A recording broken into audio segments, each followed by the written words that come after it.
Hi, my name's Elizabeth Faconia and I'm a fermenting teacher, and we've just done an amazing sourdough workshop along with lots of fermented food.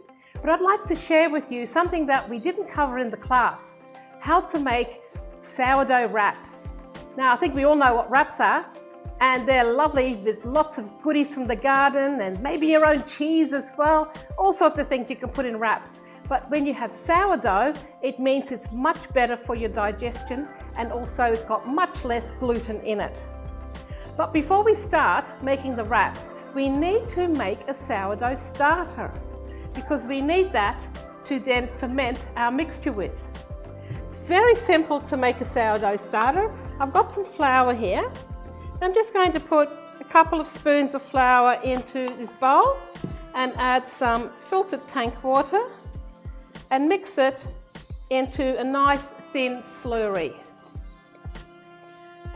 And I'm just going to cover that with some muslin and sit it in a nice warm cozy spot.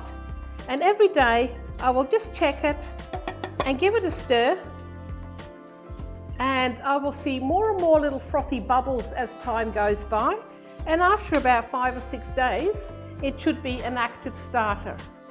So just flour and water now, but it will become an active starter. And so that's what I've got in my container here. It's a runny starter, which I need as part of the ingredients to make the wraps.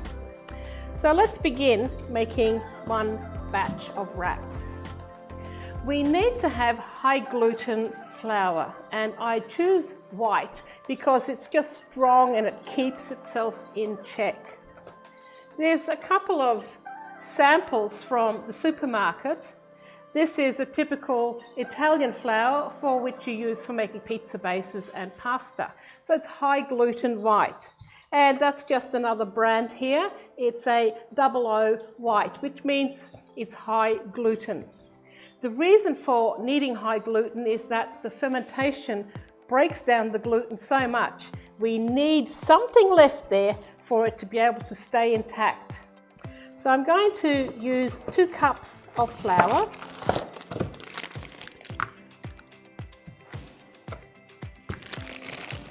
And it's got to be measured out quite accurately, because we need to get the right consistency.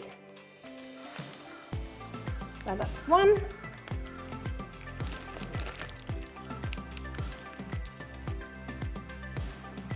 And 2. There's 4 cups in one of these bags. And now I'm going to add a spice mix of my choice. And lately I've been using the herb and garlic seasoning. So it's a blend of different herbs and spices. And I'm going to put in a lot. It's amazing how much you need. And I'm just going to chuck it in. Look at all that. Be generous. Because the power of fermentation not only breaks down the gluten, but also spices and flavours get broken down to a certain degree. So I'm just going to mix that together. While it's dry, it's easy to mix together. And then I'm going to add 1/4 cup of my runny starter. Remember, that's flour and water and allowed to become active.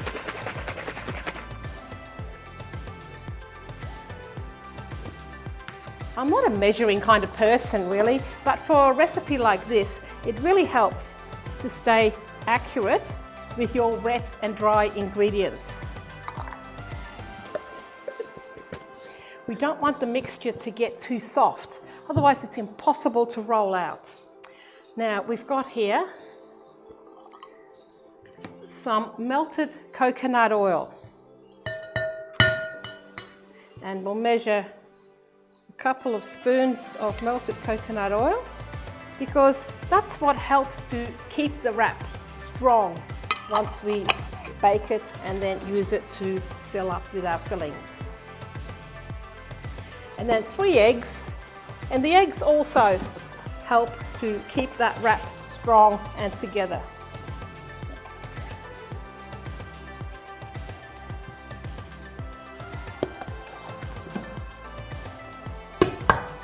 All good ingredients, aren't they?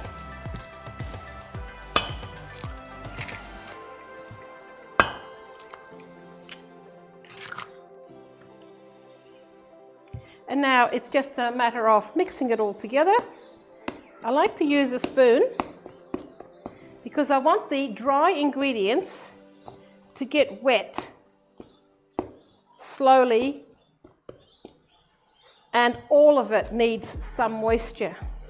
I don't want it to come together in a dough just yet.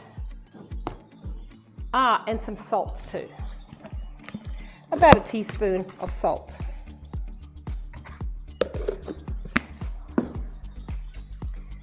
Bring it all together, and it looks like the mixture is a little bit too wet because I think the eggs were a little bit on the big side, so we may just need to add a little bit more flour because I can see it's still a little bit too tacky.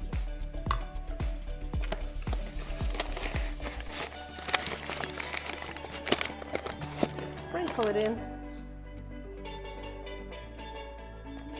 You don't want to overdo it, but it's better to have it a little bit on the dry side than having it too wet.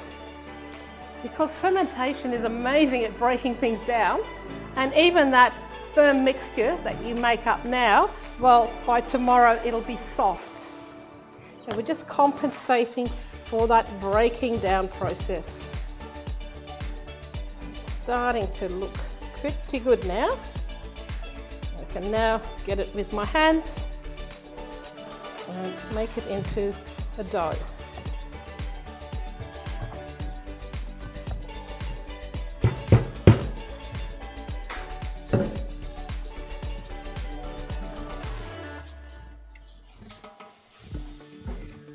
It's getting very close now. Just get that last bit of flour in there, get a nice firm dough.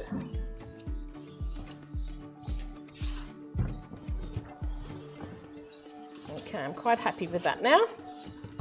So that just goes into the bowl, and I'll cover it with a saucepan lid and leave it on the bench overnight, well into the next day, and I'll just check it to see if it's not too soft, because then I can add a little bit more flour to it to get a nice firm dough. And it needs to look like this. So this is a dough that's been made earlier, and it's of a really good consistency. Look, a nice firm dough. So once you've got it well and truly fermented, look, sometimes I take 2 full days and nights over it. It doesn't really matter. It just gives that a little bit more sour flavour too, adds interest. All right, well, I'm ready to roll it out, and I don't like having flour on my flour board because I don't want to add fresh gluten to my wrap. I'm pretty fussy because I want to keep my wrap as a low gluten food. So now I use tapioca starch. Tapioca starch will stop it from sticking where I need a little bit more flour, but it won't add any more gluten to a fresh wrap that's ready to cook up. I'll just spread a little bit out on my table here, and I'll take off a bit of that dough, about 90 to 100 grams. It just feels like a nice size ball. And you should be able to get at least 5, if not 6 wraps out of one batch of 2 cups of flour. So make it into a nice ball. No funny folds in it. It's a nice firm dough, that's for sure. It's going to be easier to work with. And flatten that ball. So now we can start rolling out our wrap.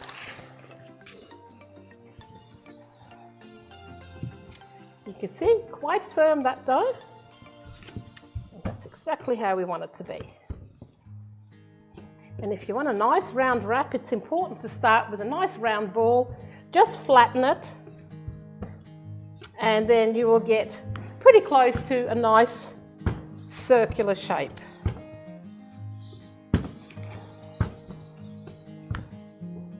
You see how hard this dough is? It's a bit of work, but it makes it a really good texture and consistency.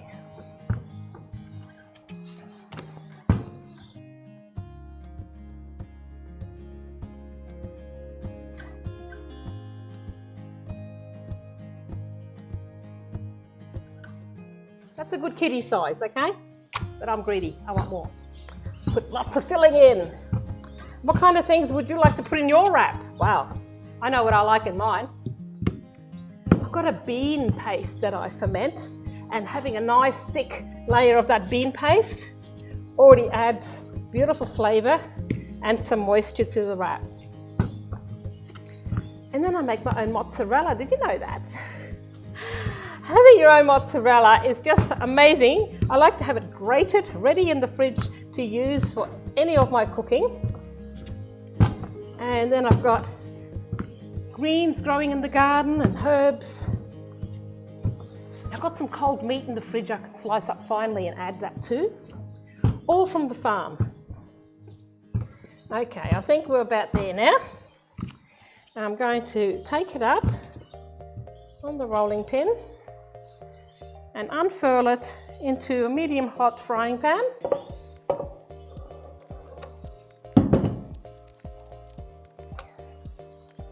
There we go. Look, the signs of turning it over are evident now because you can see it's starting to puff up. You don't wait too much longer, otherwise it will get too dark on that side and then it'll get too dry and crack. Look at that, perfect. Just signs of a little bit of browning, and soon, look, I can see it puffing up here already. Maybe a little bit more, about a minute on the other side. And then you know it's ready to start using it. Look at that, it's lifting itself off the frying pan. Let's just check underneath. Just starting to brown a little bit. Touch more. And then we're just about done. Okay. Now for the fun part. Let's slip it off and get rid of our frying pan. Wow, it's done, ready to eat. Still a bit warm. Nice. I'm going to tear off a bit and not use it as a wrap, but to dip in olive oil. This is party food. And some dukkha mix.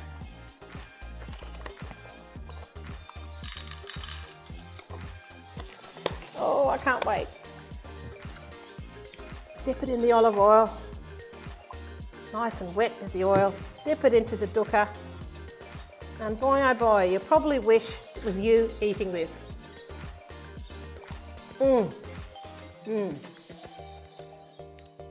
This is good. Love the texture. Whoever invented this needs to be applauded. And look, it all started by mixing some flour and water together and let it sit for up to a week or so and let it get active and ferment. This is the power of fermentation. Cheers.